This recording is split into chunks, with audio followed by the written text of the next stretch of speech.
আজকে সেই জন্য দেশকে বিক্রি করে হলেও ওরা আবার এমপি হতে চায়, দেশের স্বার্থ বিক্রি করে হলেও ওরা চায় ওদের আসনটি। আমরা সেটাই বলছি যে এই সরকার আসার সময় বলেছিল খুব বড় বড় গলায় যে নিয়মিত সম্পদের হিসাব দেবে। ইউনূস স্যার আপনি সম্পদের হিসাব দিয়েছেন? আসিফ নজরুল স্যার আপনি সম্পদের হিসাব দিয়েছেন? আসিফ মাহমুদ, রেজওয়ানা ম্যাডাম, সাখাওয়াত স্যার, নাহিদ ইসলাম তো আবার এক ধাপ বেশি আগায়ে। ও যখন চাকরি ছাড়ে তখন ওর ব্যাংক অ্যাকাউন্টে ছিল মাত্র 30,000 টাকা, আর বিকাশে ছিল 10,000 টাকা, এবং সেই 30,000 টাকা দিয়ে গত 6 মাসে রাজনীতি করতেছে। তার 30,000 টাকা জীবনেও শেষ হয় না, তাই না? তো এই হলো আমাদের সত্য বালকদের অবস্থা।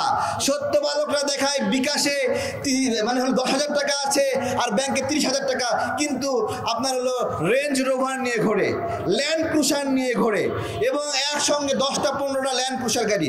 ল্যান্ড ক্রুজার গাড়ির দাম কত বলেন তো? 1 কোটি টাকা দামের নিচে আছে নাকি? হ্যাঁ, রেঞ্জ রোভার 1 কোটি টাকার নিচে আসেনি বলেন?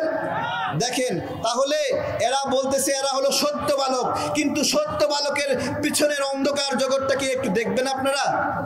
সেটা দেখা যেত যদি এরা নির্বাচনে অংশগ্রহণ না করত, কিন্তু এরা নিজেরাই নির্বাচনের আয়োজক, নিজেরাই নির্বাচনে অংশগ্রহণ করবে।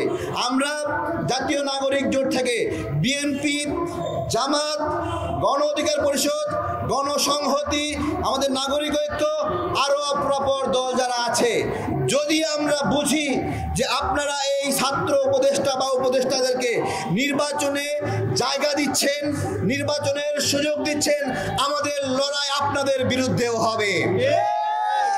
আমরা আমাদের এই সরকার, আমরা বলি এটা আমাদের সরকার, আমরা আমাদের সরকারকে কোন রকম অপরাধ করতে দেব না, কালিমা লাগাতে দেব না, যাতে করে কোনোদিন আওয়ামী লীগ না বলতে পারে যে আমরা তো খারাপ ছিলাম, তোমরা ভালো কেমনে, এটা বলার আমরা সুযোগ দেব না।